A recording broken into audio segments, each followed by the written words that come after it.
মানুষকে যত্ন নিলে মানুষ যে কত ভালো হয় আপনি কল্পনাও করতে পারবেন না। মানুষকে নার্চারিং করলে, মানুষকে পলিশ করলে, মানুষকে গ্রুমিং করলে, মানুষকে সঠিক তারবিয়া দিলে মানুষ অনন্য হয়ে ওঠে। প্রতিটি মানুষ অনন্য।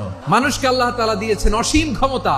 মানুষ যা কল্পনা করতে পারে মানুষ তা করে দেখাতে পারে। মানুষের কাছে অসাধ্য কিছু নাই মৃত্যু ছাড়া, এক্সেপ্ট ডেথ। তোমার জন্ম হয়েছে জিতার জন্য, বিজয়ের জন্য তোমার জন্ম। মানুষের শুরুটাই হয় বিজয় দিয়ে। ওই 20 কোটি শুক্রাণুর প্রতিযোগিতায় সবাই রে পেছনে ফেলে সেদিন আমি সফল হয়েছিলাম, সেদিন আমি বিজয়ী হয়েছিলাম। সেদিন আমি এত ছোট ছিলাম মাইক্রোস্কোপ দিয়েও আমার অস্তিত্ব টের পাওয়া যায় না। ওই কম্পিটিশনে যখন আমারে কেউ হারাতে পারে নাই, আল্লাহর জমিনেও আমারে কেউ হারাতে পারে না। হারার জন্য তোমার জন্মই হয় নাই, তুমি আসছোই জিতার জন্য।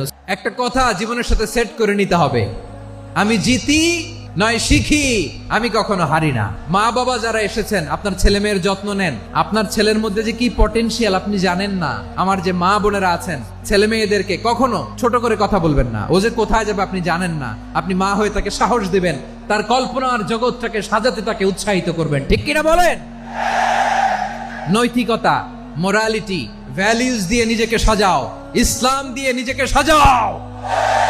কারণ আগামীর বাংলাদেশ ইসলামের বাংলাদেশ। তাহলে মানুষের চেয়ে সেরা কেউ হতে পারে? মানুষের চেয়ে অনন্য কেউ হতে পারে? মানুষকে কেউ হারাতে পারে? আমি তুমি অনন্য, আমাকে তোমাকে হারায়া দেওয়া এত সহজ না। ঠিক কিনা?